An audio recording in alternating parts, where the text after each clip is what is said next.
Bienvenue sur Mordu, le podcast des passionnés de glisse et d'outdoor. Mordu, tendance ride. Bonjour à toutes et à tous, c'est Mathieu au micro, ravi de vous retrouver pour un nouvel épisode de Mordu. Si tu es passionné de glisse et d'outdoor, tu es au bon endroit et tu t'apprêtes à passer un super moment. Aujourd'hui, on part dans les coulisses d'un nom mythique de la glisse, North. North, c'est une marque qui a fait rêver toute une génération de riders. Ceux qui ont connu les Rhino, les Rebels, les sessions où tu décollais ton kite et tu te faisais traîner 10 mètres sur la plage. Et cette marque est en train de faire un véritable comeback avec à sa tête Cédric Georges, un Frenchie au parcours atypique. Passé par Procter & Gamble puis Odlo et aujourd'hui PDG du North Action Sports Group, le groupe qui réunit North Skydboarding, North Foil et Mystic. Dans cet épisode, on parle d'un vrai défi. Relancer une marque culte dans un marché en pleine mutation, entre la baisse du kite, la montée du foil et l'explosion de la wing. Et surtout, à quoi ressemblera la glisse de demain, entre foil, wing et électrification. Cédric nous raconte tout.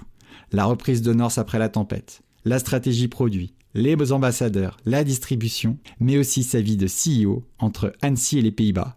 Vous allez voir, c'est une discussion dense, sans langue de bois, avec un dirigeant passionné et visionnaire. Perso, j'avoue avoir pris une leçon de business dans la glisse. Probablement un de mes épisodes préférés. Allez, je vous laisse vous faire un avis. C'est parti.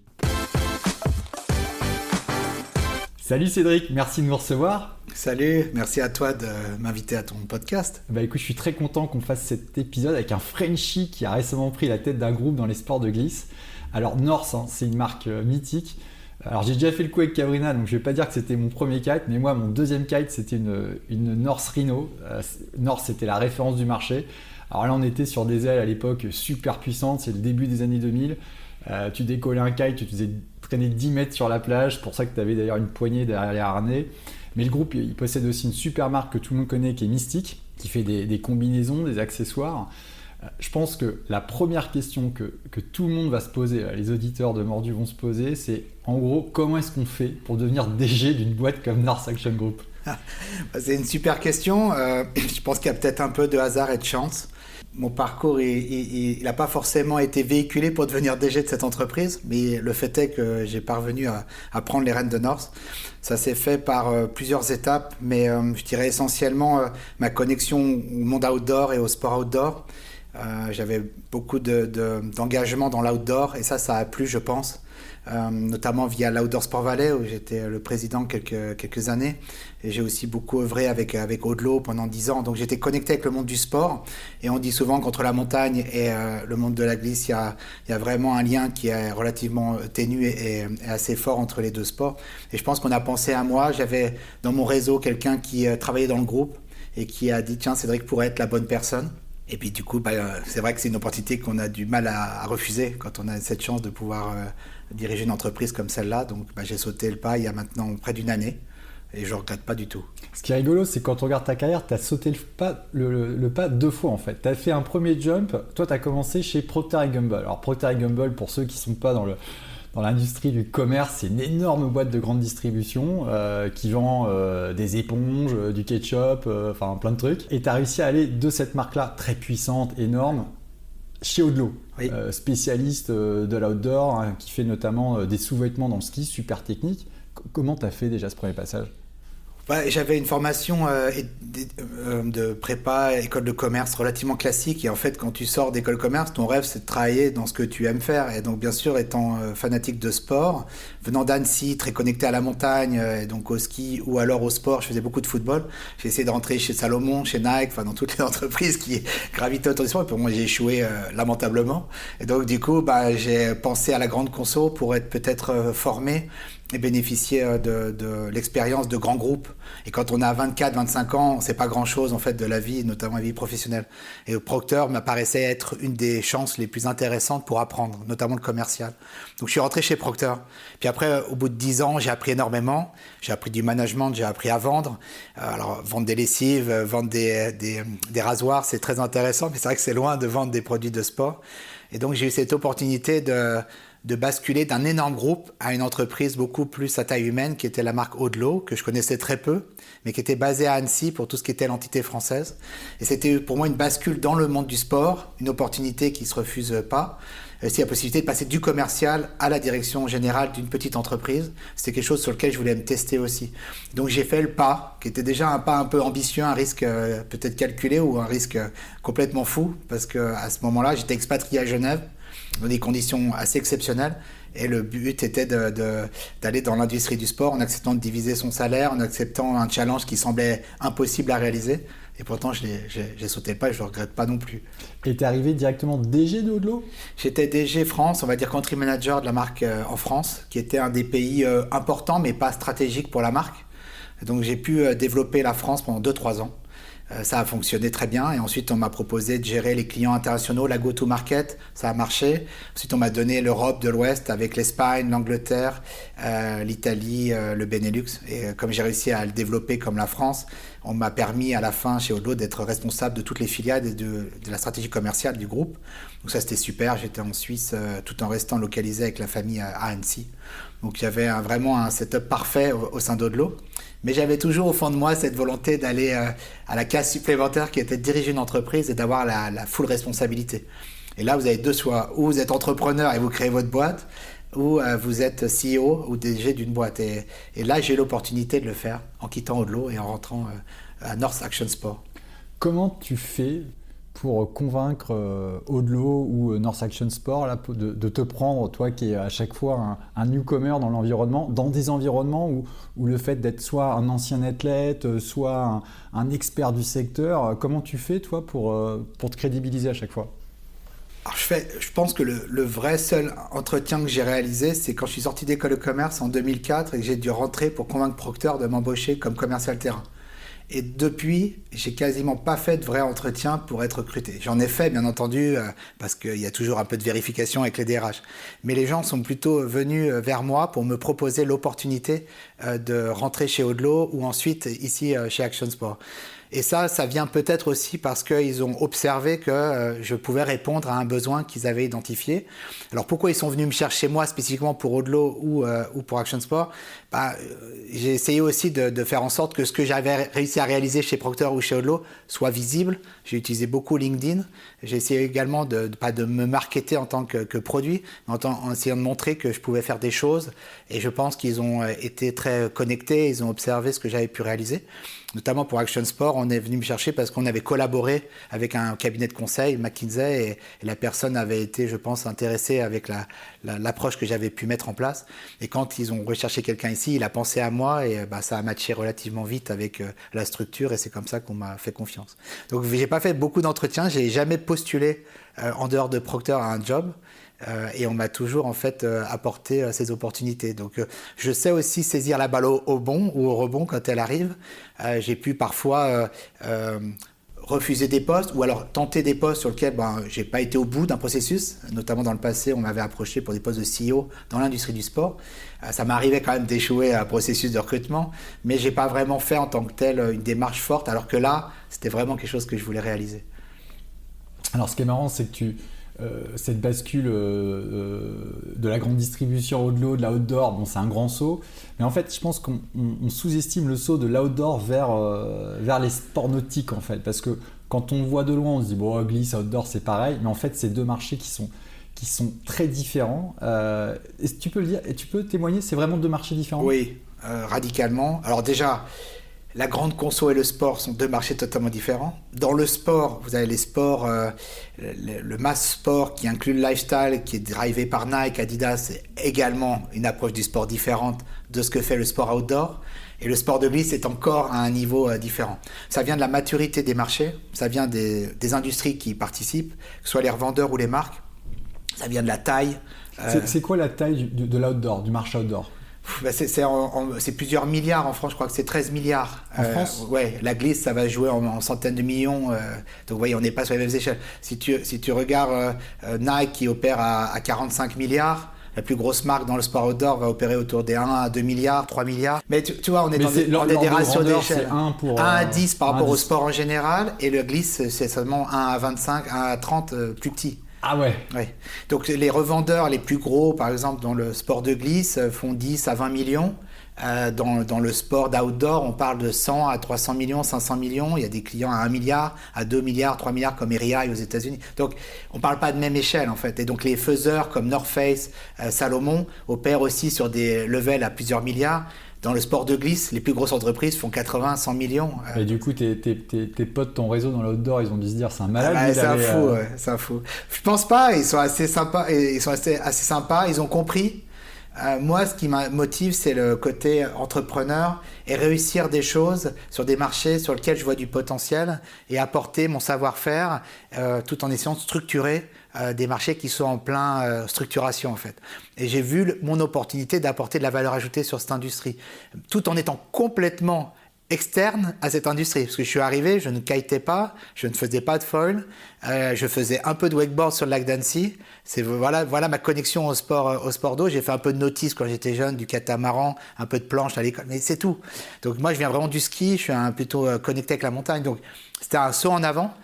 Par contre, on me dit aussi, oui, il y a des choses à faire. Et moi, ce qui me motive aussi, c'est des marques qui sont crédibles. North, Mystic, c'est des marques qui sont leaders, qui ont été leaders et qui apportent aussi quelque chose de nouveau pour les consommateurs.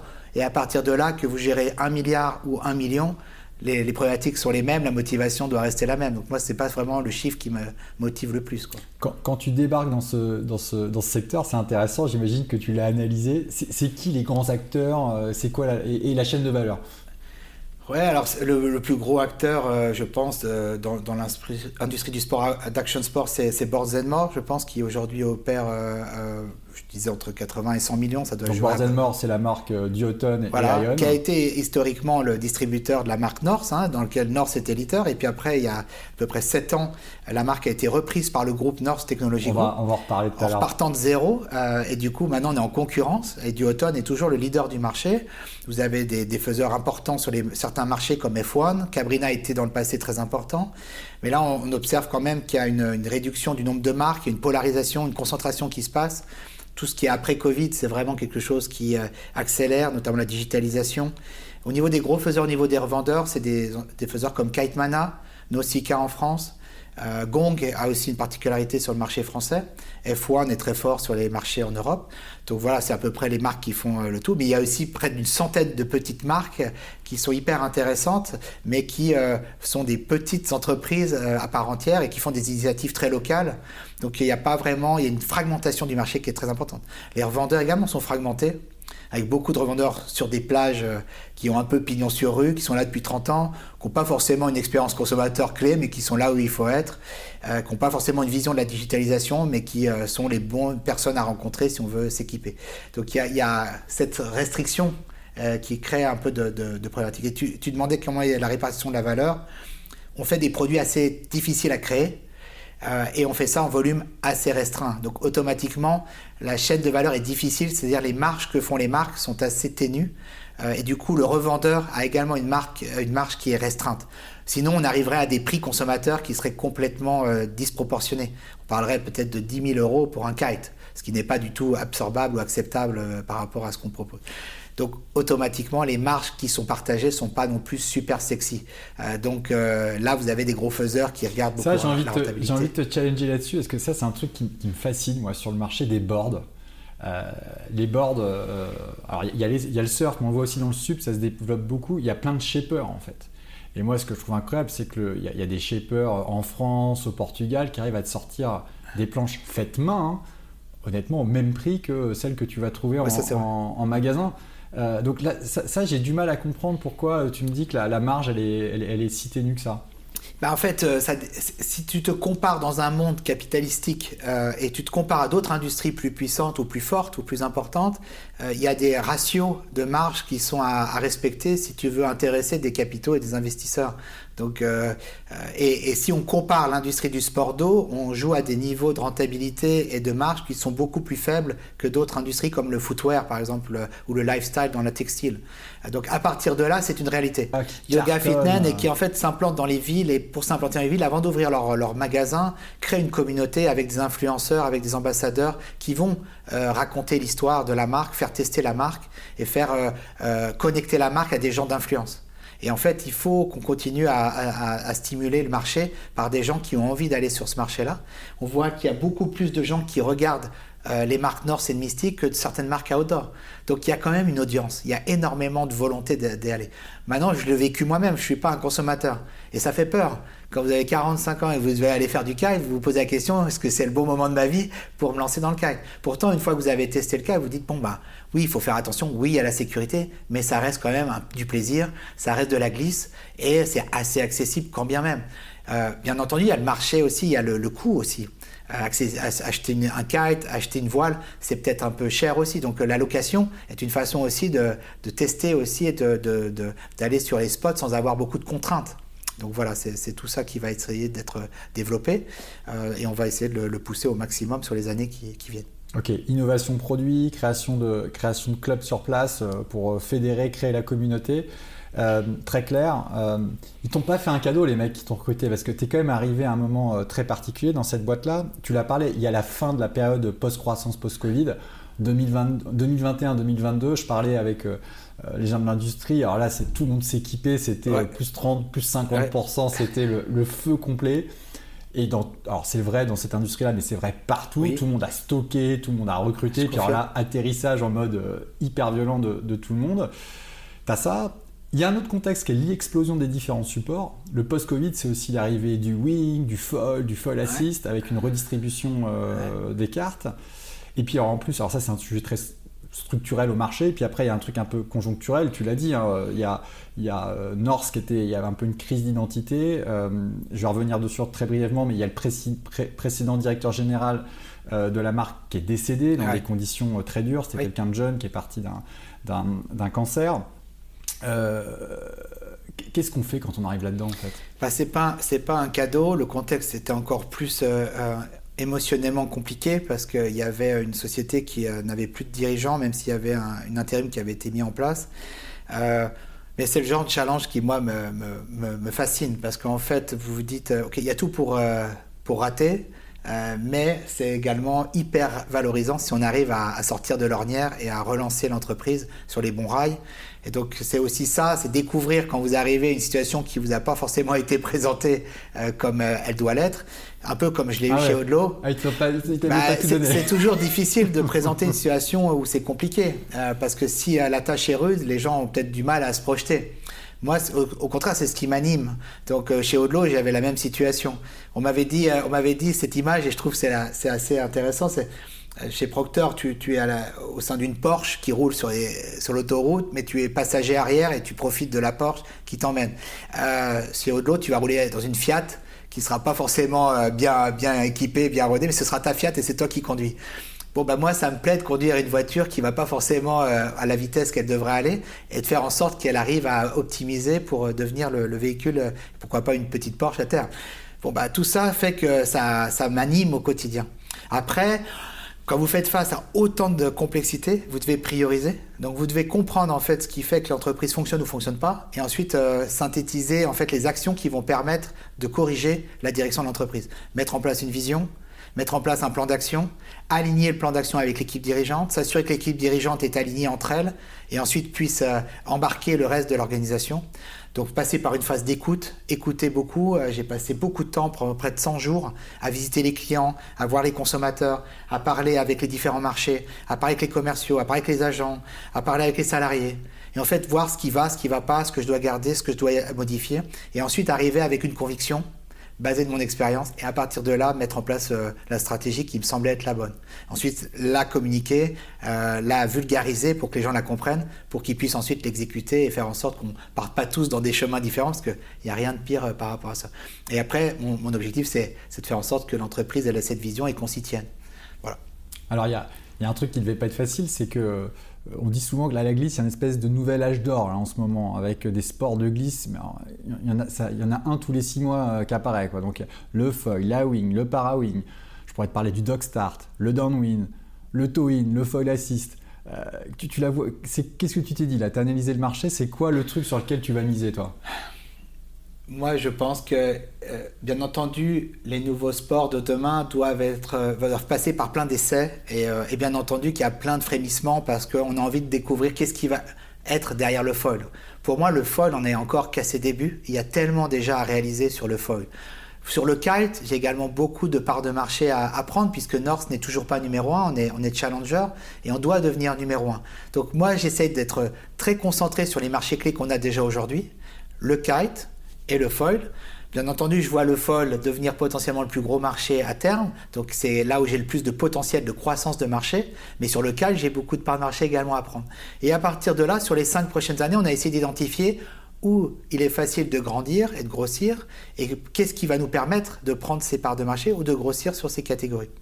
Sur le kite, c'est par l'innovation, c'est par le fait d'être concentré sur des produits qui vont se différencier de la concurrence. Sur le foil, c'est d'être sensible bien sûr à la wing foil, mais également aux tendances actuelles du surf foil ou du foil assist. Et on a essayé de comprendre quelles étaient les dynamiques du foil.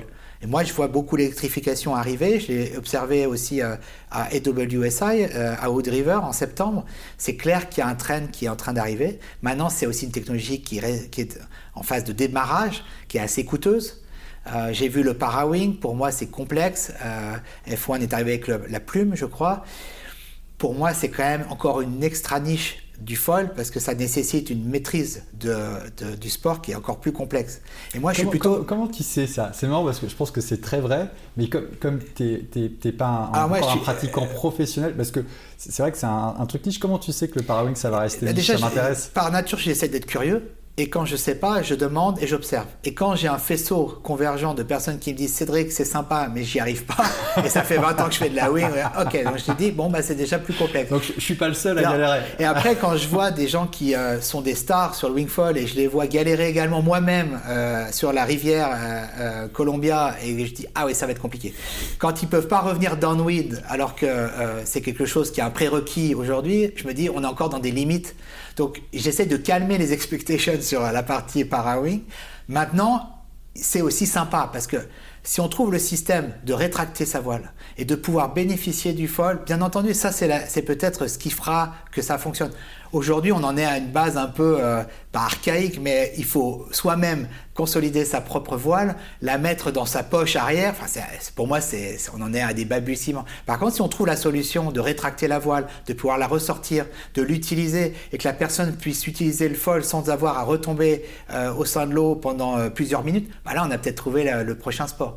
Donc je pense qu'il faut savoir être curieux, il faut dédier une partie de son R&D sur la prise d'initiative qui va être risquée, sur lequel on va peut-être perdre, mais il faut savoir aussi concentrer l'ensemble de son énergie là où il y a encore beaucoup à prendre. Et pour moi, sur le foil, on n'a pas encore fait le travail, ou sur le kite également, donc on doit d'abord se concentrer là où il y a beaucoup à faire.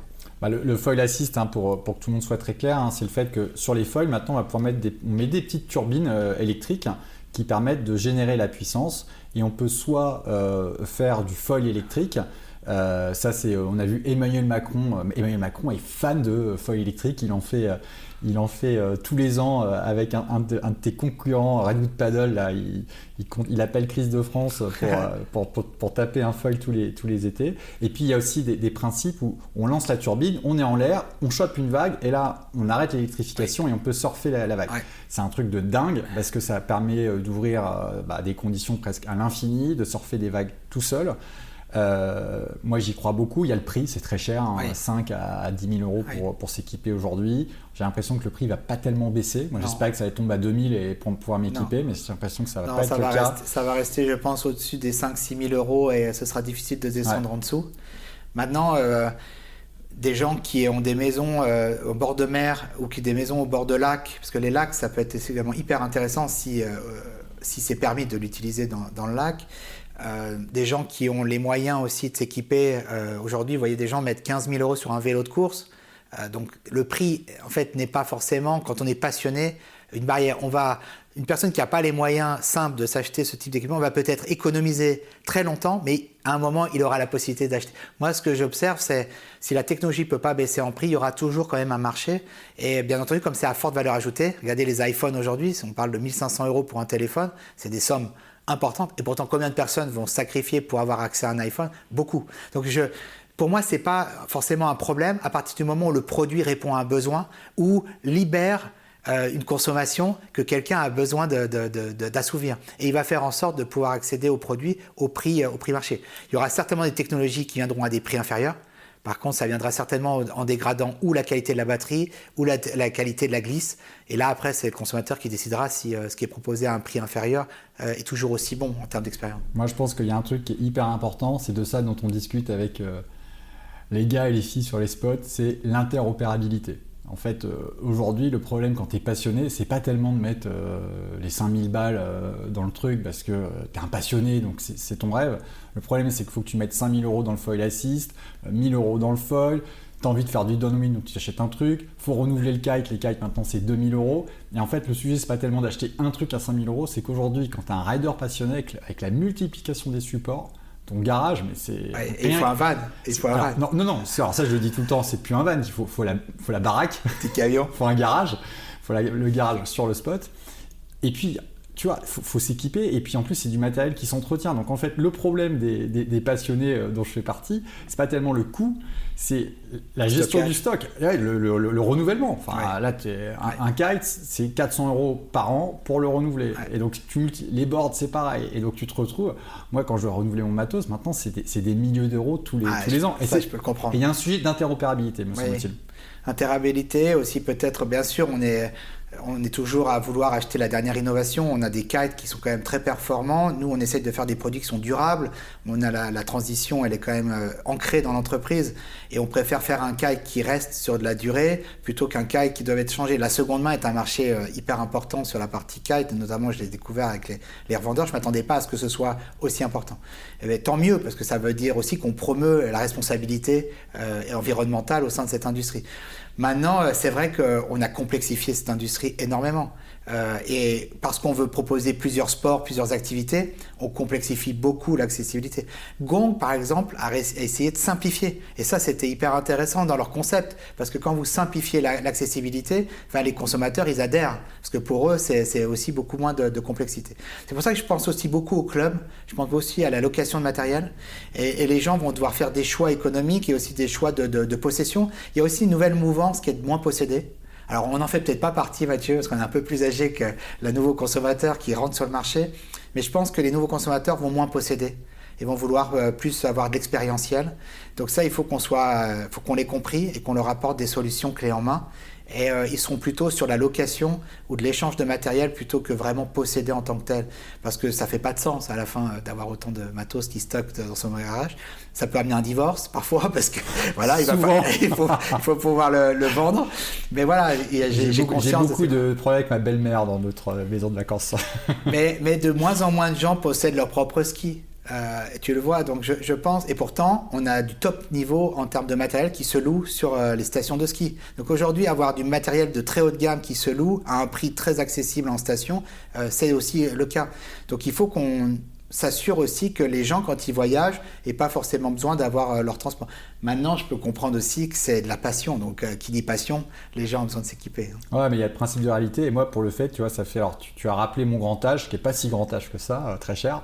Mais ça fait 20-25 ans que je fais du kite. C'est la première année où j'ai pas de kite en ce moment. Je l'ai vendu, le mien. Et en fait, je me dis, avant d'en racheter un que je vais utiliser peut-être 7 fois dans l'année, parce que je surfe, je fold, je fais du dog start, je fais du wing, je fais du ski, je fais tout. En fait, je vais peut-être le louer. Voilà. Et je pense qu'il y a peut-être une nouvelle tendance là-dessus. Depuis 1 ou 2 ans, il y a une crise de l'industrie. Pourquoi ? Parce que trop de stocks. Donc, beaucoup de marques ont apporté énormément de discount pour écouler les stocks. À partir de là, les consommateurs se sont mis à acheter des produits quasiment de saison à un prix dégriffé. Et là, c'est compliqué pour eux de remettre un prix normal sur un kite. Et donc, les produits d'innovation ou les produits de saison ne tournent pas aujourd'hui. C'est-à-dire qu'ils restent sur les linéaires et les consommateurs plébiscitent les kites de l'année précédente. Et ça, malheureusement, c'est également une industrie qui ne fonctionne plus parce qu'on est en train de plus créer de valeur. On est en train même de se tirer une balle dans le pied avec un produit qui est toujours plus discounté. Beaucoup de marques sont en train de souffrir, pour ne pas dire avant de disparaître, et donc mettent également beaucoup de pression sur la remise commerciale. Et ça n'aide pas. Donc voilà, c'est la situation actuelle. Elle est plutôt moyen terme, Et je pense qu'on va sortir la tête du tunnel d'ici, je pense, fin 2026. Mais voilà, on est encore dans des mois assez compliqués au niveau de l'industrie et les consommateurs nous le font bien remarquer. Moi j'ai l'impression qu'il y a un tabou au niveau des marques, au niveau du secteur, c'est sur le marché du kite. Parce que quand moi je le regarde, je l'observe, à mon avis il est en train de chuter ce marché. Mais personne ne le dit. Ah ouais, bah je te le dis. Ouais. Bien sûr, le marché est en train de chuter, c'est normal. Il a atteint une maturité. En termes de nombre d'usages et de nombre de kites qui se vendent, on a accès aux données marché. Oui, il est en train de baisser. C'est quoi l'ordre de grandeur à peu près? Je pense qu'on était sur des réductions de 5 à 7% depuis 2 ans. Et là, on est plutôt, je pense, sur des rythmes à moins 10% à peu près. En valeur, en volumétrie, c'est peut-être un peu moins le cas, puisqu'on a plus baissé en valeur qu'en volume. Ça veut dire ce que tu disais, on vend beaucoup de kites discountés. Ouais. Beaucoup de marques disparaissent, beaucoup de marques aussi se retirent de certains marchés stratégiques. Beaucoup de marques vont en direct aux consommateurs. Donc à un moment, vous vous retrouvez avec moins de faiseurs. Donc il n'y a pas forcément de conséquences pour ceux qui restent, comme on peut l'être. Nous, on est plutôt en phase d'accélération sur le kite, par exemple avec North, mais parce qu'on a encore des parts à conquérir, on n'a pas atteint les parts qu'on faisait du temps de Boards & More, mais ça ne serait tardé. Mais oui, en effet, on sent cette traction, alors que sur le foil, on est plutôt sur des tendances à 15, 20, 25% de croissance d'année en année de développement. Et on parle uniquement du wing foil, du sport roi dans le foil, mais il y a d'autres pratiques qui sont en train de naître et qui rajoutent également de l'incrémental. Mais toi, tu t'y crois encore au marché du kite? Moi, j'y crois parce que c'est comme le windsurf. Le windsurf, c'est divisé peut-être par 10 ou 20 depuis 10-15 ans.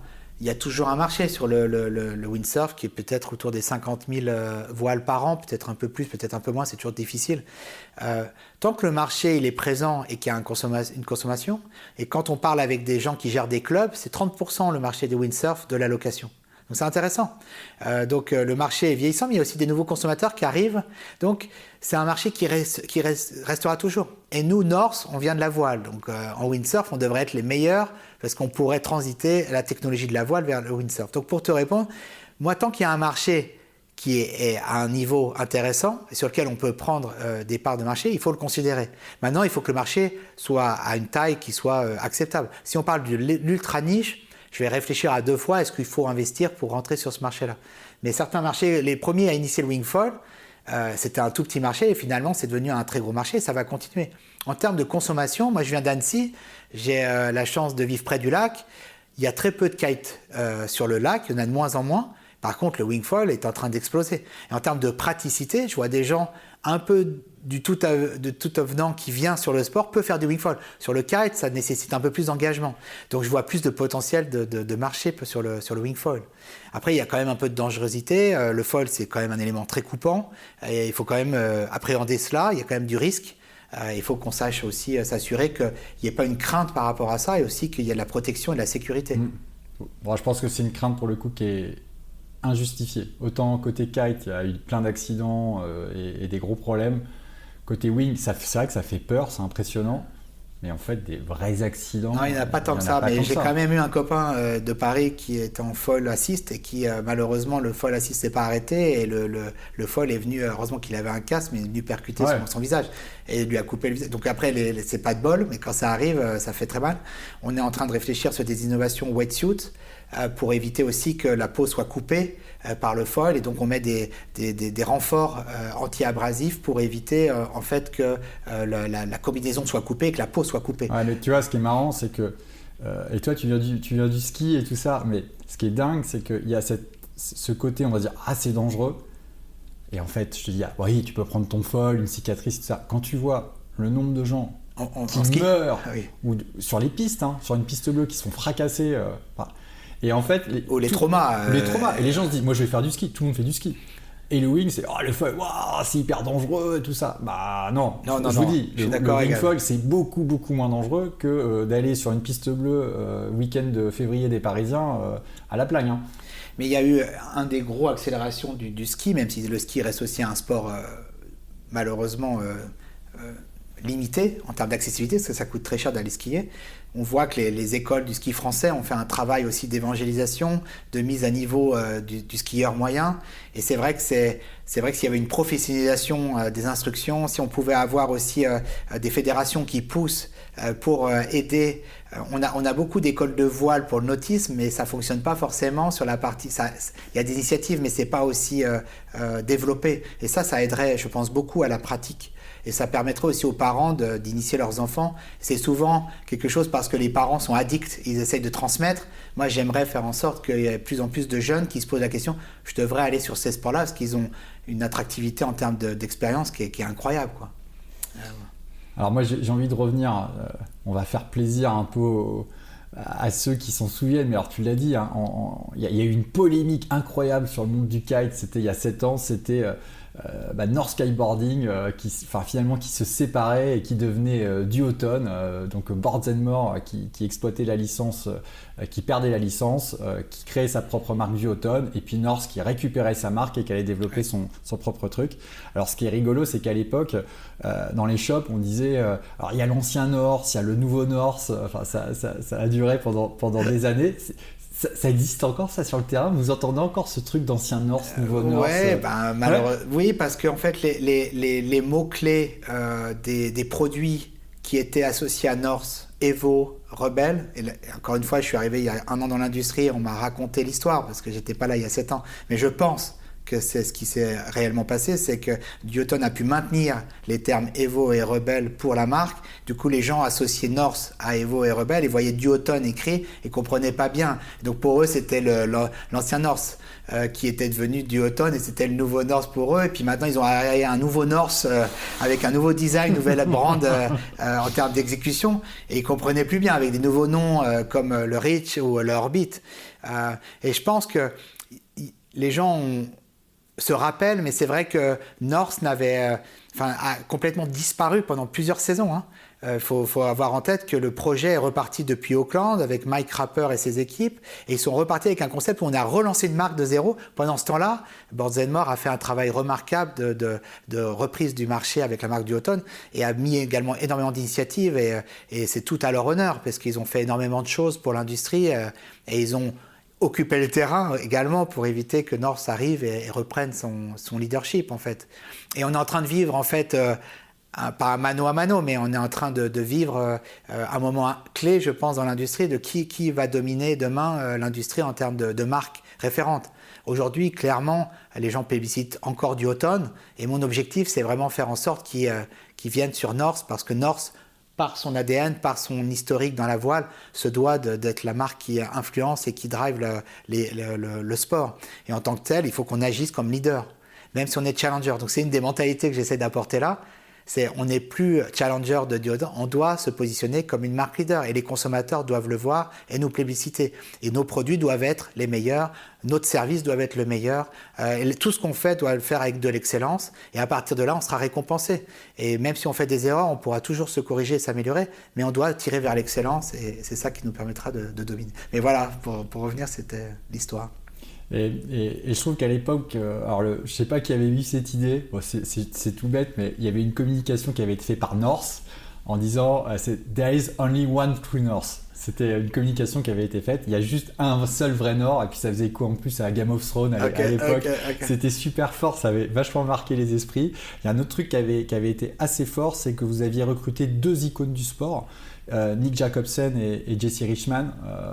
Jesse Richman, Hawaiian Boy, qui a fait naître le sport et qui est vraiment une icône, qui est fort en tout. Nick Jacobsen, le mec le plus doué en freestyle. La collaboration s'est terminée.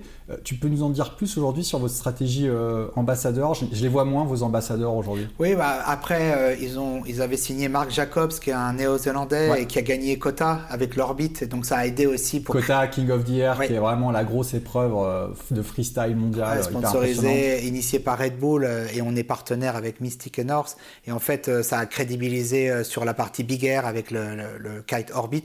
C'est marrant, mais on voit encore plus d'Orbit que de Reach, alors que Reach est une superbe voile est plus pour le freeride. Il y a plus de consommateurs qui ont besoin d'une voile freeride qu'une voile de big air. Pourtant, on vend toujours plus d'orbites parce qu'on a gagné quota. Donc là, ce que j'essaie de faire en sorte, c'est que Reach domine également par le fait qu'on ait le meilleur produit sur le marché. Et donc, notre stratégie, elle va évoluer un peu. C'est-à-dire, bien entendu, on a besoin de parler de sport performance, donc on a besoin d'avoir des athlètes et des ambassadeurs qui gagnent et qui poussent les produits sur les marches des podiums. Capucine Delannoy qui devient championne du monde pour la 4e fois, en kitesurf strapless. Exactement. Son frère également. On a Francesca Maini qui a gagné quota en féminine. On a Cohan qui est sur le podium au niveau big air. Donc on se doit de dominer. Donc là, c'est d'avoir les meilleurs athlètes et de faire en sorte qu'ils aient les meilleurs soutiens de la marque d'un point de vue produit développement, support marketing, pour qu'ils aient toutes les conditions pour gagner. Ça va nous permettre également de pousser nos innovations et de montrer aux consommateurs qu'il y a des kites et des wings qui peuvent répondre à leurs attentes. Rapporter la marque à la performance, c'est clé. Et ensuite, on a toute une stratégie d'ambassadeurs qui ne sont pas forcément des athlètes, mais qui sont ceux qui vont éduquer le consommateur à la pratique avec les marques North et Mystic. Et là, notre programme est en train de s'initier, on est en train de l'écrire et on va vraiment avoir une stratégie pas de ruissellement, mais d'accélération au nombre d'ambassadeurs. Pas uniquement sur les marchés clés, on va vraiment être global. Donc, on va parler de centaines de personnes qui vont venir au service de la marque avec différents niveaux en fonction de leur engagement, au niveau de leur communauté, et faire en sorte qu'ils soient un peu des relais clés. Et je me suis inspiré beaucoup de Gymshark, qui est une autre marque de CrossFit Training qui vient du UK, qui a accéléré digitalement et qui a accéléré par des micro-ambassadeurs et qui a fait sa communauté grâce à ces micro-influenceurs. Et moi, j'essaye aussi des fois d'apporter des bonnes idées d'autres industries pour voir si ça peut fonctionner sur notre industrie. Donc, c'est en phase de test et après, on va le déployer globalement. Donc, voilà comment on va le faire. On a aussi des gens il y a des pratiques de kite où on fait rêver, mais c'est pas forcément important de dominer. Donc là, on va plutôt jouer l'esthétique et on va utiliser des ambassadeurs pour qu'ils soient très forts dans les tutos, dans le YouTube, dans l'activation de notre chaîne, pour montrer aussi l'usage. Quand on fait une campagne de marque, on utilise aussi beaucoup de visuels. On a besoin également de gens qui soient capables de rider et de faire rêver. Il n'y a rien de plus exceptionnel de voir quelqu'un tournoyer dans des eaux turquoises. Voilà, ça, le rêve, on doit continuer de le faire. Et on doit véhiculer ce rêve, et toutes les marques le font déjà très bien, mais North doit le faire différemment, puisque si on veut l'idée, il faut qu'on soit en mesure d'être encore plus ambitieux dans le message qu'on veut apporter aux gens. Voilà. Ça coûte combien les stars du marché là, pour avoir les meilleurs riders mondiaux? Qu'est-ce que tu leur proposes dans le contrat? Ouais, souvent c'est un fees écrit, et puis après c'est du matériel, et après en fonction du nombre d'apparitions, c'est en plusieurs dizaines de milliers d'euros pour les meilleurs au niveau mondiaux. Alors c'est pas du tout dans les mêmes échelles que... Pas des footballeurs. Non. Donc, mais c'est des passionnés aussi, donc ils ont conscience aussi des enjeux. Mais les marques comme Duotone ou North, généralement ont des ambassadeurs et des athlètes qui sont rémunérés et ont un team qui les supporte. Donc ça aussi c'est de l'investissement. Et ils ont aussi la possibilité de participer aussi au développement de produits. Donc on leur permet aussi de plus qu'être uniquement un accompagnateur dans leur performance, mais ils sont partie prenante. Là, on a recruté Camille Delannoy, qui était un de nos athlètes clés et qui est rentré au sein de l'entreprise. Donc, il y a aussi la possibilité pour eux, s'ils le souhaitent, de rentrer dans l'industrie et de devenir salariés et de contribuer au développement de ces marques. Donc, pour moi, les produits doivent être développés par les athlètes, pensés par les athlètes. Donc, c'est eux nos premiers ambassadeurs, ceux qu'on doit écouter. Il y a le consommateur, mais il y a aussi les athlètes. Et si on veut innover, c'est d'abord par eux.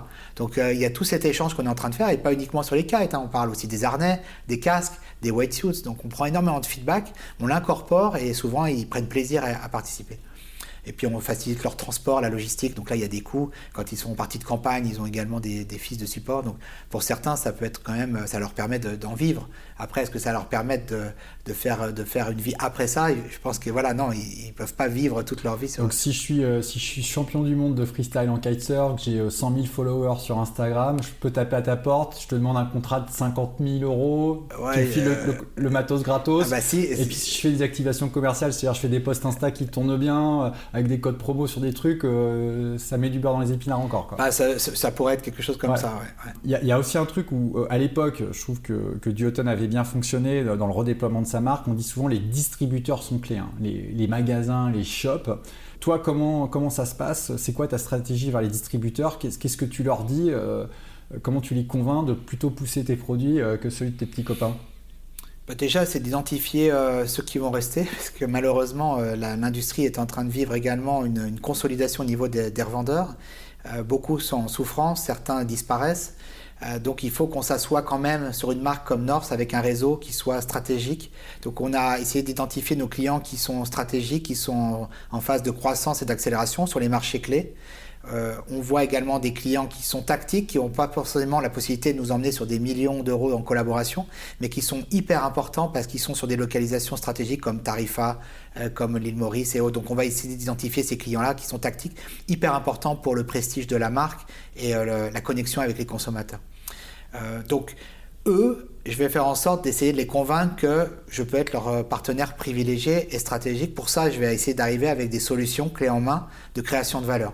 Et à partir de là, je vais essayer d'apporter un storytelling, des innovations, des solutions. Et je vais essayer de les convaincre que ce que j'amène va créer plus de valeur. C'est quoi, par exemple, concrètement ? Si je lance un nouveau kite et que je mets un budget marketing derrière et que le nouveau kite, par exemple, est en mesure de remplacer des matières qui aujourd'hui sont plébiscitées sur la performance, potentiellement, je suis en capacité de recréer de la valeur sur un marché qui n'en a plus. Si j'amène de l'efficient assortment, c'est-à-dire au lieu qu'il achète beaucoup chez nous, mais je lui donne les références clés qui lui permettent d'optimiser son chiffre d'affaires par rapport à l'espace qu'il va me donner, ça n'existe pas aujourd'hui dans l'industrie, mais avec la data qu'on est en train de travailler, on est en mesure de lui apporter des packages clés en main par rapport à son profil consommateur. Et là, il n'a plus forcément besoin de réfléchir à ce qu'il doit acheter, il doit plutôt essayer d'optimiser son stock tournant. Parce que d'habitude, en fait, un magasin, il va te commander les kites à toi, il va te dire, je vais te prendre 50 orbites en 8 mètres, voilà, 12 machins, mets-moi des bleus, des vertes. D'ailleurs, il ne va pas avoir le choix souvent. Et puis après, il se débrouille. Oui. Toi, ce que tu dis, moi, je connais ton marché, je sais ce qui va se passer, je vais t'aider à te dire exactement ce qu'il faut que tu achètes parce que c'est ça que les consommateurs vont te demander et tu vas pouvoir acheter la quantité la plus juste et pas mettre ton argent qui va dormir dans le fond de la cale, c'est ça ? C'est ça, et puis après, si on arrive avec une histoire cohérente et un plan à long terme, on essaie de les embarquer sur plus qu'une année de test. Alors bien sûr, au début, ils doivent tester parce que si les consommateurs toujours plébiscitent des marques concurrentes sur un marché comme la France, c'est difficile de dire « Attends, oublie les concurrents et viens avec moi ». Donc on doit y aller aussi par étapes. On doit aussi lui prouver que le modèle qu'on est en train de mettre en place fonctionne. On ne peut pas faire en sorte que North, qui est peut-être 3e ou 4e sur le marché français, devienne numéro 1 du jour au lendemain. Donc pour ça, il faut que je les embarque de façon mesurée, en analysant également les données pour lui montrer que le shift vers North va être bénéfique sur le long terme. Donc ça, on va prendre du temps long et on va leur démontrer que le business model, il a de l'intérêt s'ils viennent vers nous. Et pour ça, on va le récompenser s'il vient vers nous avec de l'investissement sur le marché en tant que tel, avec lui en termes de consommateur retailer, pour que lui aussi s'y retrouve au niveau de l'investissement qu'on est capable de faire. Donc voilà, c'est une stratégie qui est mise en place, que j'ai testée et rodée avec Odlo dans l'outdoor, qui a fonctionné et que j'essaie de redéployer au niveau des magasins. Mais ça veut dire aussi éduquer les agents, qui sont plutôt des gens qui arrivent avec leurs échantillons, qui ont un bon goodwill au niveau collaboration avec les clients, leur amener un nouveau discours commercial qu'ils n'ont pas forcément eu l'habitude d'avoir. Donc parler création de valeur, innovation, data, pay for performance, c'est des choses nouvelles pour eux. Je vais juste préciser pour les auditeurs, tu dis les agents, en gros, le discours que tu portes au shop, là, c'est pas toi qui vas voir chaque shop, tu le fais peut-être de temps en temps, mais tu as des agents dans les régions, dans les pays, qui vont porter ce message au shop. Ouais. Et des fois, il y a des clients avec lesquels on fait, je ne sais pas, 100 000 euros, mais le potentiel avec eux, c'est de faire, on sait qu'on peut faire 2-3 millions. Et pourquoi ils font que 100 000 euros aujourd'hui ? Comment ils pourraient faire 2-3 millions avec nous ? Donc l'idée, c'est d'identifier le potentiel avec un client, de voir en quoi on peut aller chercher ce potentiel, lui faire comprendre que ce potentiel, il est réel, et à partir de là, d'écrire une histoire commune par étape qui peut prendre plusieurs années pour aller chercher ce potentiel. J'ai pu l'avoir avec Odlo, avec plein de clients. Donc, ce que j'essaye de faire, c'est de réappliquer ces bonnes recettes avec certains clients clés. Ensuite, on essaye quand même d'être connecté avec les consommateurs en direct aux consommateurs. Et le consommateur est davantage digital que physique et brick and mortar, on va dire. Donc là, on a travaillé 2 canaux, les digital sellers, donc les revendeurs digitaux, comme Kitemana, Nausicaa. On a essayé d'identifier les stratégies. Flysurf.com en France. Exactement. Et comment Vague et vent pour pas faire de jaloux. Et comment on retravaille avec eux le brand storytelling avec eux, comment on va travailler davantage le fait que le trafic soit généré sur leur propre plateforme et comment North va être publicité sur leur plateforme, mais ils sont en pleine accélération. Kitemana a triplé son chiffre d'affaires sur les 5 dernières années, c'est pas le cas de tous les revendeurs malheureusement. Mais on doit le faire aussi avec une architecture prix et une cohérence de gamme qui soit présente. Si vous avez un revendeur en ligne qui casse les prix, pour votre image de marque, c'est pas forcément bonne. Donc, est-ce qu'on va travailler ou pas avec cela? Est-ce qu'on va leur proposer des gammes qui sont différentes des gammes stratégiques qu'on fait avec des revendeurs historiques? On fait très attention aussi à nos spécialistes. Quand vous travaillez avec un magasin spécialisé qui est présent depuis 30 ans au même endroit, c'est difficile de lui dire qu'on souhaite accélérer en digital ou avec son propre site internet. L'idée aussi, c'est qu'ils comprennent que plus la marque va avoir une notoriété, plus ça va être bénéfique parce que les consommateurs qui vont venir chez lui vont plébisciter la marque. Donc pour ça, j'ai du marketing, j'ai l'accélération digitale, j'ai de la connexion avec les consommateurs, j'ai Club North, donc j'ai plein d'initiatives. Je vais avoir du support innovation qui vont faire que les consommateurs vont plébisciter davantage North par rapport à une marque historique sur le marché. Et là, ils vont y voir du bénéfice. Donc ce n'est pas uniquement avec eux, mais c'est également tout autour ce qu'on met en place pour que la marque soit de plus en plus demandée. On a ici sur le podcast, on a eu deux visions très différentes. Patrice Guénolé, Gong, Raphaël Salle, F1. Raphaël dit pour être capable d'adresser un marché mondial, on doit s'appuyer sur des distributeurs locaux, que ce soit des shops physiques ou des revendeurs via des sites web. Patrice Guénolé qui dit non, moi ma chaîne de valeur elle doit être le plus intégrée possible pour pouvoir deux choses, redistribuer de la valeur aux consommateurs, que ce soit le moins cher possible, et puis aussi pour des sujets de réparabilité, tout ça, je t'emmènerai tout à l'heure là-dessus, je trouve que c'est intéressant. Ce que ça veut dire, c'est que F1, ils vendent uniquement via des shops. Tu ne peux pas acheter un kite F1 sur le site d'F1. Gong ne vend que sur son site web. Tu ne peux pas acheter un kite Gong dans un magasin. Toi, j'ai regardé, en fait... Je fais tout. Tu fais tout. Ouais. Et pourquoi? Ils disent quoi tes shops quand tu dis, parce que toi, tu peux vendre en direct, tu as plus intérêt à vendre en direct, tu gagnes plus d'argent. Oui, mais si tu prends l'exemple de Nike, qui a été très direct au consommateur, ils sont en train de faire un peu machine arrière, parce qu'ils ont priorisé que 30 revendeurs mondiaux en wholesale, et ils se sont concentrés sur eux, et aujourd'hui, ils sont en train de revenir en arrière sur leur stratégie. Pour moi, l'omnicanalité ou la multicanalité, c'est stratégique. Donc on ne peut pas se permettre, si on veut être global ou international en tant que marque, d'être uniquement sur le wholesale ou uniquement sur le direct au consommateur.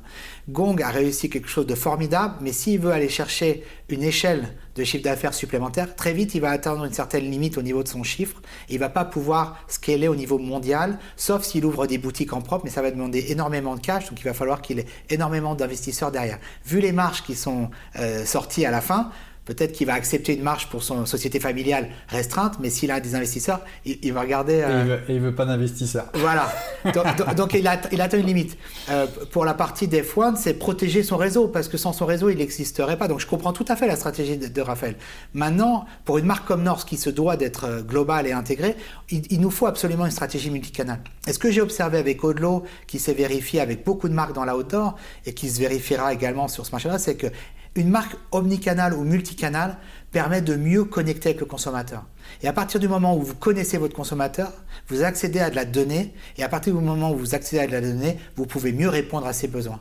Et donc la donnée, vous allez voir, tu vas voir, est quelque chose qui va arriver également de plus en plus sur cette industrie. C'est déjà le cas dans la grande conso depuis 40 ans, c'est le cas dans les sports avec Nike depuis 20 ans, et c'est le cas dans le sport outdoor depuis une dizaine d'années. Le sport d'eau va également arriver sur ça. Pourquoi j'explique ça? C'est que plus vous connectez avec le consommateur, plus vous êtes en mesure de répondre à ses besoins. Et plus vous allez amener des solutions aux revendeurs clés en main. Et donc, il y a tout un cercle vertueux qui se met en place à partir du moment où vous êtes performant sur votre site internet et dans la façon dont vous parlez à votre consommateur. Bien entendu que mon côté un peu capitaliste sur cette approche-là ferait que je préférerais vendre sur mon site internet puisque mes marges sont meilleures. Je vends direct au consommateur comme Gong le fait. Mais j'ai besoin des revendeurs. Sans les revendeurs, je ne suis pas visible. Donc j'ai besoin aussi d'accélérer avec les revendeurs. Pour ça, il faut que j'accélère aussi avec les bons revendeurs. Ceux qui ont 1, pignon sur eux, 2, qui ont une crédibilité, 3, qui ont une capacité à vendre des produits innovants et 4, qui ont une vision sur le long terme, qui vont permettre de nous appuyer sur une performance à long terme.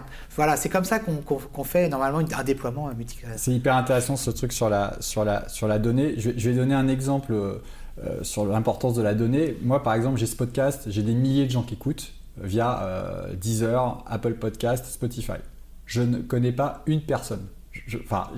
Spotify me dit 58% d'hommes, 42% de femmes, ils habitent Paris et Grenoble, mais je ne connais pas ces gens-là. Et c'est dommage parce que j'aimerais bien savoir qui c'est, voilà.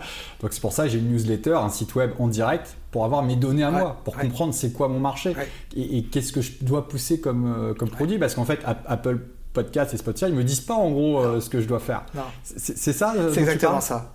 C'est tout à fait ça. Alors, si tu le transposes dans l'industrie, aujourd'hui, il y a des initiatives d'associations pour essayer de collecter les sell-in entre les marques. On sait le nombre de kites qui sont vendus par 12 marques. On peut consolider un marché et faire des tendances. Mais voilà, on s'est limité à ça, en fait. Pourquoi on veut faire Club North? C'est pour créer une communauté. Si on a la communauté et qu'on a des systèmes de lecture de la donnée quelles sont leurs pratiques, qu'est-ce qu'ils font comme sport, combien de fois ils viennent dans nos clubs, ça va nous donner aussi une lecture de la donnée plus précise. Sur notre site internet, on est en mesure de savoir qui vient nous acheter de plus en plus. Est-ce que c'est une femme? Est-ce que c'est un homme? Est-ce qu'il habite en ville? Est-ce qu'il habite en France? Et à partir de là, on va pouvoir aussi influencer la stratégie marketing digitale pour faire en sorte que chaque investissement qu'on fait ait le maximum de retour sur investissement. On va s'appuyer aussi sur les revendeurs. Là, on a des zones de chalandise ou de consommation importantes. Mais pour ça, il faut lire la donnée. Donc on investit également beaucoup en ressources pour pouvoir digérer cette donnée, parce que c'est ça qui est le plus complexe.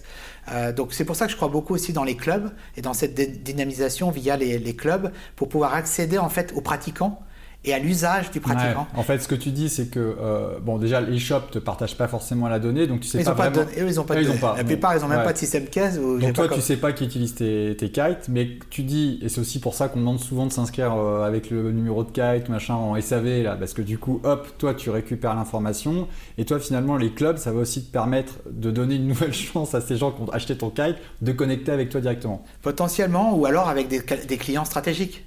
On peut aussi collaborer ensemble. Avec Odlo, je me souviens qu'on avait fait une campagne Strava, on y avait associé des revendeurs. Et donc, on avait eu 150 000 personnes qui avaient fait une course Odlo sous Strava avec nous. Énorme succès au niveau adhésion. Ces 150 000 personnes avaient la possibilité d'aller acheter chez des revendeurs et pas sur le site internet Odlo. Parce qu'on avait la vocation aussi et le véhicule d'utiliser des revendeurs qui sont localement placés dans les endroits où nos consommateurs sont. À Paris, avec le Vieux Campeur ou près d'Annecy avec EcoSport. Donc c'était la technique qu'on avait abordée qui a fonctionné très bien. Et ben moi je souhaite réappliquer ces mêmes recettes pour le sport d'eau par la suite. On a parlé du prix du matos tout à l'heure là-dessus. Il y a clairement un sujet d'inflation. Tu disais que c'est pas si cher que ça par rapport à ce que ça coûte, mais ça devrait coûter. Voilà, ça devrait coûter pour le consommateur final. C'est très cher. C'est très cher. Voilà, un kite aujourd'hui c'est 2 000 € sans la barre.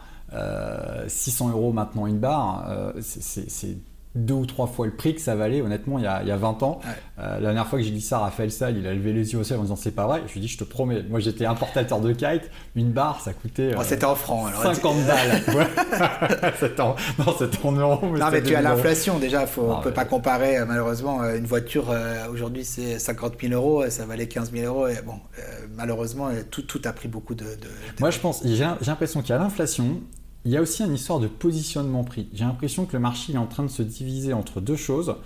J'essaye de vendre mon produit le moins cher possible et une autre partie du marché qui dit en fait nous on vend des trucs chers et quali en ayant le sentiment comme dans tous les autres marchés que c'est le milieu de marché qui va s'effondrer. Quoi. Ouais. Mais ça arrivait cette expérience dans l'outdoor quand Decathlon est arrivé avec un modèle de prix bas tous les jours avec de l'innovation ou des produits accessibles et que l'outdoor se tirait à la course à l'échalote sur le premium et toujours plus d'innovation, il y a eu un shift énorme. Et en fait, Decathlon a démocratisé la pratique de l'outdoor. Je pense que dans le sport d'eau, Decathlon est quand même très présent également, mais Gong a apporté un peu cette solution, on va dire, d'accessibilité et de casse-prix. Après, la question, c'est quel type de gamme il faut avoir et quelles sont les architectures de prix qui semblent cohérentes. Et vous pouvez toujours monter le prix si le consommateur ne vous suit plus. À partir de là, si vous vendez 30% de vos produits haut de gamme avec 40% de remise, c'est que vous avez malheureusement mal fait les choses. La stratégie de pricing est très complexe. Je ne suis pas sûr que quelqu'un dans cette industrie maîtrise vraiment le pricing, nous les premiers. Et donc on est en train d'essayer d'investir pour comprendre en fait nos stratégies de prix par la suite. Mais comme on en voit aussi une consolidation du marché, il va y avoir moins de marques, moins de choix. Et les marques qui vont rester sont les marques qui vont être puissantes et qui sont en capacité d'innover et d'investir. Et là, il n'y en a pas 10 000 qui vont rester.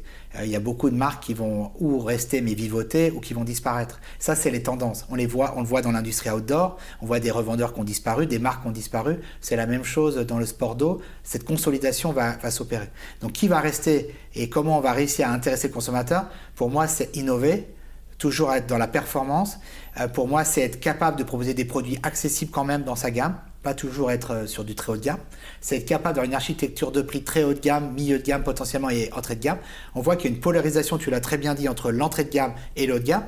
Toutes les marques qui sont en milieu de gamme disparaissent ou se font sanctionner. C'est pour ça que la France aujourd'hui, par exemple, comme marché, ne fonctionne pas, parce qu'on a souvent été dans le milieu de gamme. Et donc le milieu de gamme se fait défoncer par la Chine ou par les marchés plus premium comme les Allemands qui apportent des solutions. Là où on s'en sort le mieux, c'est dans le luxe, même si là depuis un an c'est plus compliqué, on va dire le luxe. Mais en fait, plus vous êtes dans le haut de gamme, vous en sortez, parce qu'il y a de plus en plus de consommateurs qui sont quand même présents là.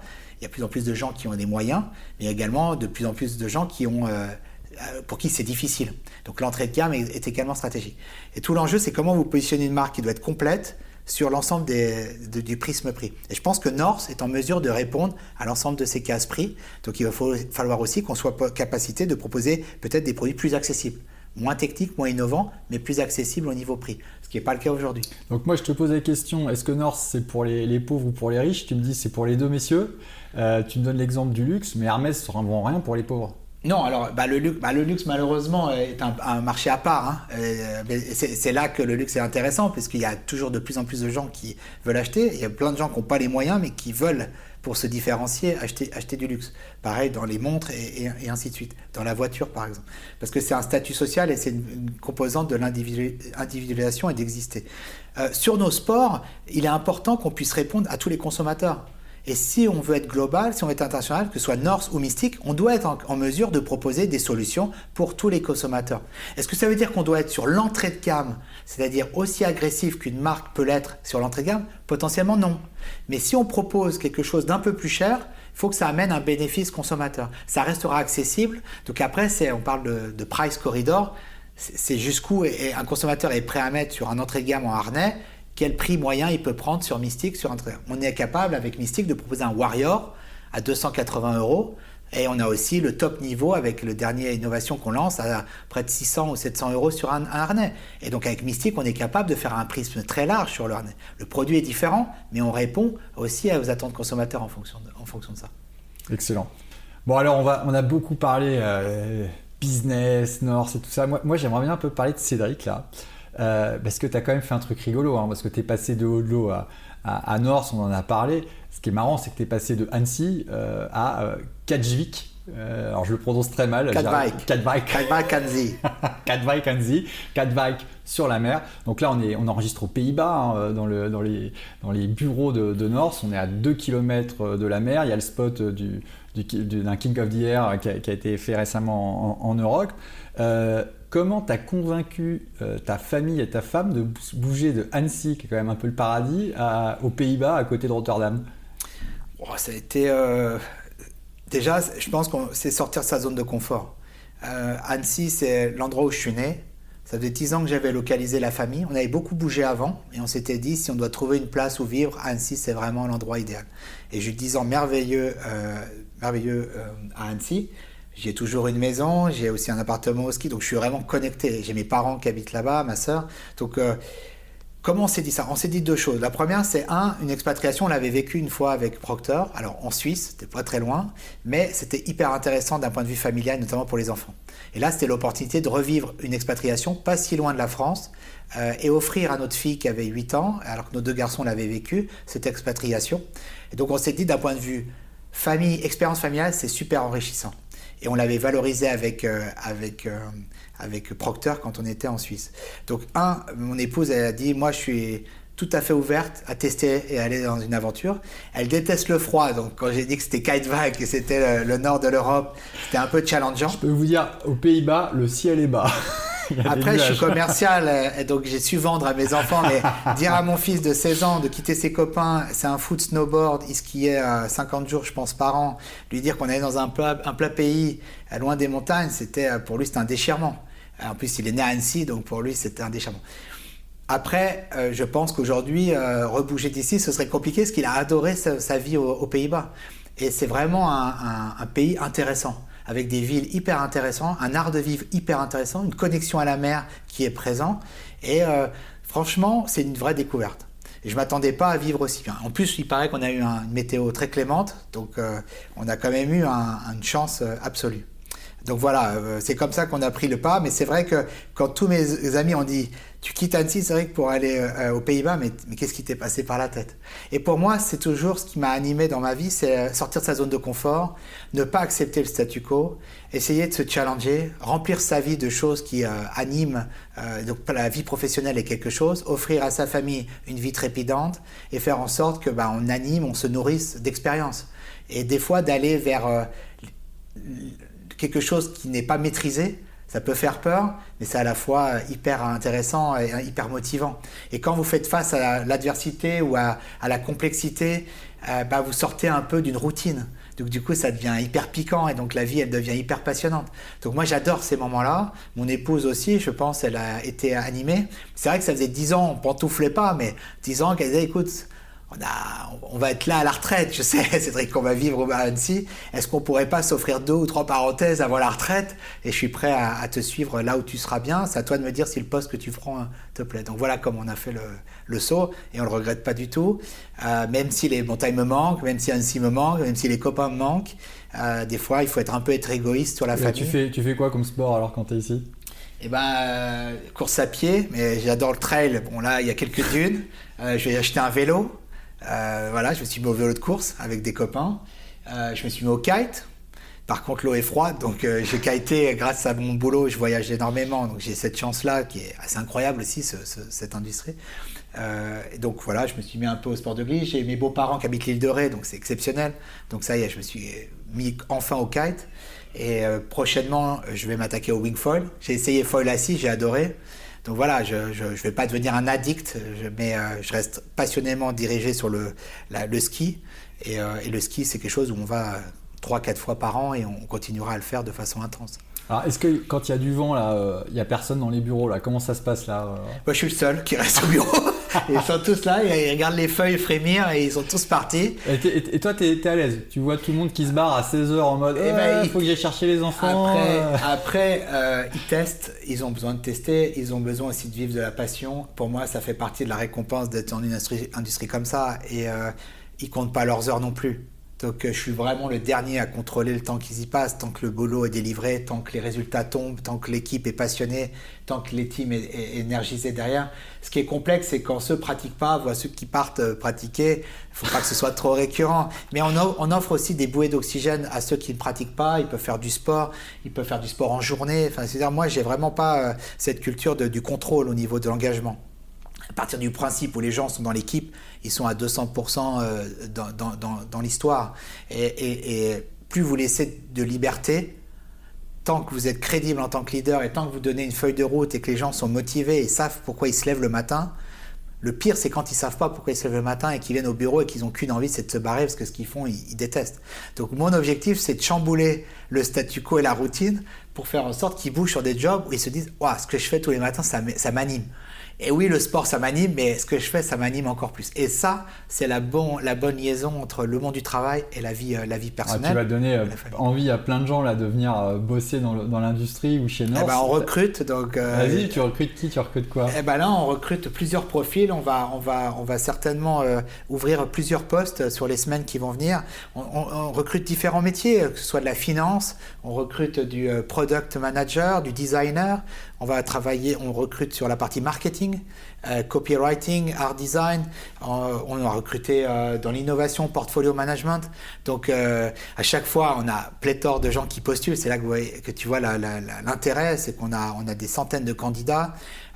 Mais maintenant que vous me connaissez, si vous êtes français, que vous avez envie de venir aussi aux Pays-Bas, n'hésitez pas. Notre DRH est française. Il y a une culture aussi française, même s'il y a beaucoup de gens des Pays-Bas. Il y a près de 15 nationalités au siège, donc c'est très ouvert comme pays. En termes d'acclimatation, c'est génial comme pays pour les enfants. Donc moi, je peux que recommander de vouloir tenter l'expérience des Pays-Bas. Et puis c'est quand même des villes, et Katwijk est sur la mer, donc on est à 200 mètres des plages. Donc il y a eu Megaloop qui a été il y a 2 semaines. Alors c'est des conditions assez extrêmes, faut savoir s'engager. Pas pour tout le monde, ouais. Mais il y a aussi du surf à Scheveningen. Ça surfe toute l'année, c'est des malades de surf. c'est quand même assez incroyable de les voir surfer quand l'eau est à 2 degrés et qui sont tous les matins à 6 heures du matin aussi férus que n'importe qui peut l'être sur une passion, quoi. C'est assez incroyable à vivre. Quand tu recrutes, toi, qu'est-ce qui fait la différence? Sur quels critères tu choisis? Si c'est sur des postes stratégiques, souvent j'aime bien recruter en interne et promouvoir en interne. Ça, c'est ma culture, je l'ai appris chez Procter et j'essaie de le stimuler ici. Ça permet de faire bouger les équipes. Donc souvent je recrute pas forcément à des niveaux très élevés. Donc ça peut être junior, ou ça peut être sorti d'école, ou ça peut être quelqu'un qui veut vraiment se donner une chance dans l'industrie en transfert. Et à partir de là, moi, c'est une personnalité qui va m'animer, c'est des personnes qui ont des valeurs, qui a une méthodologie, qui a un état d'esprit assez positif dans la côté compétition, c'est-à-dire qui aime avancer, qui aime prendre des risques. Ça, j'aime ce type de personnalité-là, mais c'est parce que je suis un peu comme ça et j'aime bien avoir des gens qui se stimulent, des gens qui sortent de leur zone de confort, ça me plaît. Des gens qui ont tenté et qui ont peut-être échoué, mais qui ont appris, ça c'est hyper intéressant. Moi, je me fais vraiment pas de liaison. Il faut être dans l'industrie pour réussir dans cette industrie. Donc, je suis tout à fait ouvert à considérer des profils extérieurs. Je passe beaucoup de temps à discuter avec des gens qui sont intéressés pour rentrer dans l'industrie. Après, faire le tremplin, c'est aussi ma responsabilité de faire venir, pas du sang neuf, mais de nourrir l'organisation avec des gens qui ont des fois un œil nouveau. Et j'en suis la preuve, c'est que je connaissais rien à l'industrie et j'essaie d'apporter une patte et un œil différent. Et je pense qu'on se nourrit aussi de diversité. S'il y a trop d'Hollandais dans une boîte hollandaise, ça reste une boîte hollandaise. S'il y a trop d'hommes, ça reste une boîte masculine. S'il y a trop de gens de l'industrie, ça reste une boîte qui est polarisée et qui est co-sanguine. Donc comment on rend plus de variété? C'est par la diversification. Donc voilà le type de personnes que je peux rencontrer. Et puis c'est aussi quelqu'un qui est pas opportuniste, mais qui sait saisir les opportunités, qui sait se valoriser, qui sait se préparer. Et j'aime beaucoup les athlètes, parce qu'ils ont cet état d'esprit-là. J'aime beaucoup les gens qui sont entrepreneurs et qui ont créé. J'aime aussi les gens qui ont été dans des grosses boîtes, mais qui s'en sont sortis parce qu'ils ont besoin de plus de souplesse, de flexibilité, parce qu'ils ont été bien formés généralement. Donc voilà, c'est à peu près la méthodologie que j'approche. Excellent. J'ai entendu que tu t'écoutais beaucoup de podcasts, que tu aimais apprendre. J'aime bien poser cette question. Est-ce qu'il y a quelqu'un qui t'inspire dans la vie de businessman et qui pourrait être un prochain bon invité pour Mordu? Donc, je te dirais Rémi Thomas, super gars. Il est entrepreneur. Il a créé une société de gilets gonflables. Et dans le monde outdoor, dans le ski, maintenant il est sur la moto et sur le vélo, l'équitation. Il fait des choses assez incroyables avec son entreprise. C'est quelqu'un qui est innovant et en fait, intellectuellement, ça me permet aussi des fois, quand je peux pas avoir de coach ou de gens à qui me confier, et quand tu es un peu tout seul et que tu es un peu dans le doute, lui également doute potentiellement on échange beaucoup. Et comme on échange, souvent on se challenge et c'est quelqu'un avec qui je sais que j'aurai toujours une écoute et j'aurai toujours un bon conseil qui va sortir. Rémi Thomas, ça s'appelle comment sa boîte? In Emotion. Ok, et donc il fait des gilets de sauvetage, par exemple si tu skis dans la poudreuse, ça se gonfle. En fait, avec l'IA, avec les algorithmes prédictifs, ils ont lancé ça. C'est quelqu'un qui est passé par la banque d'affaires et qui a lancé ça avec deux de ses camarades d'école. Et en gros, les gilets se déclenchent, c'est relié il n'y a pas de cordon. Et en fait, tu tombes, ça se déclenche. Et à partir de là, ça sauve des vies ou ça sauve des traumatismes. Donc je trouve ça hyper intéressant. En plus, avec Mystique, on est également dans la sécurité, donc il y a des parallèles qui sont faisables. Et avec le surf, dans les grosses vagues, je suis vachement sur les gilets gonflables, la solution. Donc je suis en train de réfléchir si à terme, on ne pourrait pas aussi proposer ce type de produit-là. Donc pourquoi il est intéressant, c'est qu'il est jeune, il est dynamique, il a une tête bien faite. Je pense qu'il aurait plein de choses à raconter. Après, je ne sais pas s'il va avoir le temps, mais c'est quelqu'un que je pourrais conseiller définitivement. Génial. Bon, on arrive à la fin. C'est quoi, toi, tu es un homme de challenge. C'est quoi là, le prochain challenge pour toi? Et bien là, on vient de m'en offrir un incroyable au sein du groupe. C'est qu'on a une branche plus importante d'Action Sport qui est très proche, qui est la branche textile, basée à Milan. Et on vient de me demander de voir si je pouvais piloter également cette entreprise. Donc ça faisait 1 an que je suis CEO d'une entreprise et là on me demande de CEO de 2 entreprises basées dans 2 pays différents. D'accord. Donc renégociation et discussion familiale puisqu'on risque de relocaliser la famille à Milan pour être plus proche de la 2e entreprise qui est également importante tout en étant en connexion avec les Pays-Bas. Donc je vais voyager beaucoup. Là, je me mets vraiment un challenge hyper important, mais par contre passionnant. Et je viens du textile aussi par l'outdoor, donc je pense que je peux amener quelque chose sur le textile de Nord Sales, basé en Italie. Ça nous rapprocherait peut-être des montagnes un petit peu. Maintenant, la déception, c'est de quitter un endroit où on s'y est bien et on est très heureux. Et je vous avoue que mes enfants ne sont pas très excités à l'idée de repartir. Donc je suis un petit peu en mode préparer le terrain. Et on doit le faire dans un temps très court pour bouger potentiellement avant la fin du mois. C'est officiel là ce que tu nous dis C'est pas annoncé encore dans la presse et autres, mais en interne c'est officiel et on n'en a pas à faire de communication de façon clé. On va le faire, je pense, sur la partie janvier. Donc c'est un petit scoop que tu fais avoir. Une petite exclue, c'est hyper sympa. Mardi, je la prends. Et moi, par contre, ce qui va m'animer, c'est comment m'assurer qu'Action Sport continue de se déployer. On a plein de projets. On a potentiellement des acquisitions qui pourraient arriver. Donc l'objectif, c'est bien entendu qu'Action Sport continue de se déployer, atteigne une taille de chiffre d'affaires qui soit importante dans le groupe, parce qu'on est aujourd'hui le plus petite entité, et avec Apparel, de faire en sorte que Apparel et Action Sport soient la branche sport et lifestyle qui soit la plus dynamique en termes de croissance de chiffre d'affaires et de profitabilité pour le groupe. Donc le challenge qu'on me propose, il est incroyable. Maintenant, il fait peur aussi parce qu'il va falloir que je mette les bouchées doubles. C'est quoi le chiffre d'affaires de la boîte que tu vas reprendre le double d'Action Sport, donc à peu près un peu moins de 100 millions. Sur de l'équipement sportif, c'est ça? Oui, non, c'est une marque qui utilise Nord Sales comme marque et qui fait un peu des produits performance, donc pour les navigations, mais qui fait aussi du produit lifestyle, comme le fait un Tommy Hilfiger, un Ralph Lauren, un Helly Hansen. Qui fait aussi du sport un peu tech, comme le peut faire une marque d'outdoor comme Millet ou Columbia. Donc ils ont une palette de produits hyper large. Ils ont des magasins en propre, ils ont des sites internet, des revendeurs très connus en Italie, un peu moins connus en France. Mais en France, on a des magasins à Bordeaux, à la Trinité-sur-Mer, à Saint-Tropez. On est partenaire des voiles de Saint-Tropez, donc très connecté quand même avec le yachtisme et avec la voile. Donc c'est intéressant parce que moi, ça m'ouvre un prisme encore plus large.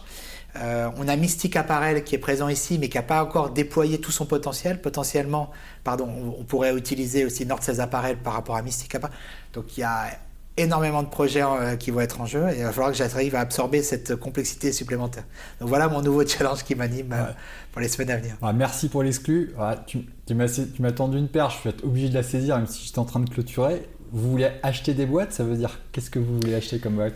En fait, on est dans une stratégie où on voudrait potentiellement aller chercher 1 milliard de chiffre d'affaires, doubler la taille de... Donc là, on est au niveau du groupe. Ouais, du groupe. Ouais. Et donc, sur les voiles, Nord Sales a récemment acheté le numéro 2 et 3, Doyle et Quantum, et aujourd'hui, 65% de la voile est dans le groupe North Technology Group.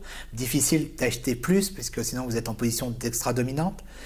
Sur les mâts, on a près de 8 marques et je crois qu'on doit avoir à peu près 60% du marché des mâts et des cordages dans la voile. Donc difficile d'acheter plus. Donc bien entendu, les acquisitions qui sont observées sont plutôt dans le sport et le lifestyle. Donc sur la partie lifestyle apparel, ça pourrait être des marques d'apparel. Mais je te parle d'horizon à moyen, court terme ou plus ou moins long terme. Ça va dépendre aussi de la dynamique que je vais réussir à mettre en place sur apparel. Sur l'action sport, ça peut être des innovations. Ça peut être pourquoi pas des clubs, ça peut être également des concurrents, si on estime que la concurrence est intéressante ou la marque qui est initiée soit intéressante. Donc, qu'est-ce que tu veux quand tu vas chercher une marque, qu'est-ce que tu vas chercher? Bon, il y a l'aspect peut-être innovation. Financièrement, pour acheter une boîte, qu'est-ce que tu regardes? Ou c'est une gamme de produits que l'on ne fait pas avec de l'innovation et qui amène de l'intérêt. Donc je dirais si on faisait pas du foil, ce serait une marque qui fait du foil en disant on va pas relancer la technologie from scratch, on va peut-être s'appuyer sur une base d'innovation. Donc là il y a beaucoup de choses qui se font sur l'électrification, donc ça nous intéresse, on regarde, on sait pas trop. Donc ça peut être une piste de réflexion. Ensuite au niveau concurrentiel, c'est est-ce qu'on est en capacité de se consolider pour être plus puissant et plus fort. Et à partir du moment où on a un groupe de marques plus puissant et plus fort, on peut potentiellement mieux répondre aux dynamiques de marché. Et ça ne veut pas forcément dire optimiser, rationaliser, couper, mais ça veut dire là où il y a des synergies qui peuvent être faites, autant les faire. Acheter de la matière première ensemble plutôt que d'être fragmenté nous permettrait d'avoir un poids plus fort avec des revendeurs et potentiellement acheter moins cher. Donc proposer des produits moins chers, tout en gardant une qualité importante. Et parce qu'on est des petites entités cumulées, on n'a pas le même poids. Je te donne un exemple, Mystic Apparel, c'est à peu près 50 000 pièces à l'année. Nord Sales Apparel, on parle en millions de pièces. Donc dans ces appareils achètent moins cher que Mystic Apparel pour les mêmes fabricants. Demain, si Mystic Apparel achète avec Dorsal Apparel, on achète moins cher pour Mystic Apparel. Ce type de synergie est hyper stratégique. Donc, je vais regarder également la possibilité de faire des synergies opérationnelles et puis l'accélération digitale, le travail avec des clients clés. Si un client a qu'un seul fournisseur avec 4 marques plutôt que 3 fournisseurs, c'est aussi plus simple pour eux. Donc, ils peuvent travailler stratégiquement avec eux. Donc, il y a plein d'intérêts communs. C'est là que des groupes comme VF Corporation, Hammer Sport dans le sport outdoor avec des marques comme Salomon, Arc'teryx travaillent de façon en commun, mais gardent leur entité de marque de façon très propre. Ça veut dire qu'il n'y aura pas de l'extinction de marque. C'est vraiment laisser les marques vivre par elles-mêmes, mais approcher le marché différemment. Puis après, on peut définir de stratégie de prix.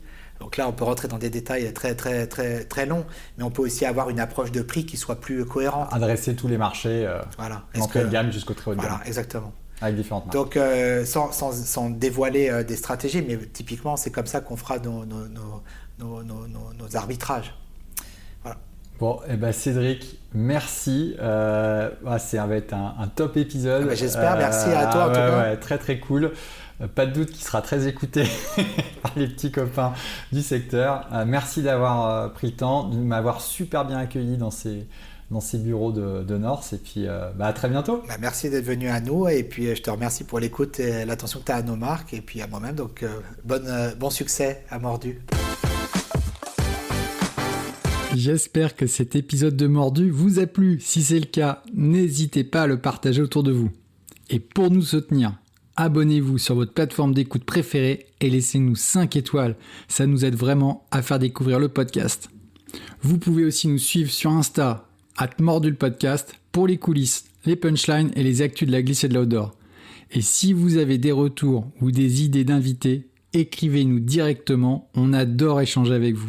Écouter des podcasts, c'est cool, rider, c'est encore mieux. J'espère que la prochaine session est pour très bientôt et je vous dis à très vite pour un nouvel épisode de Mordu. Ciao.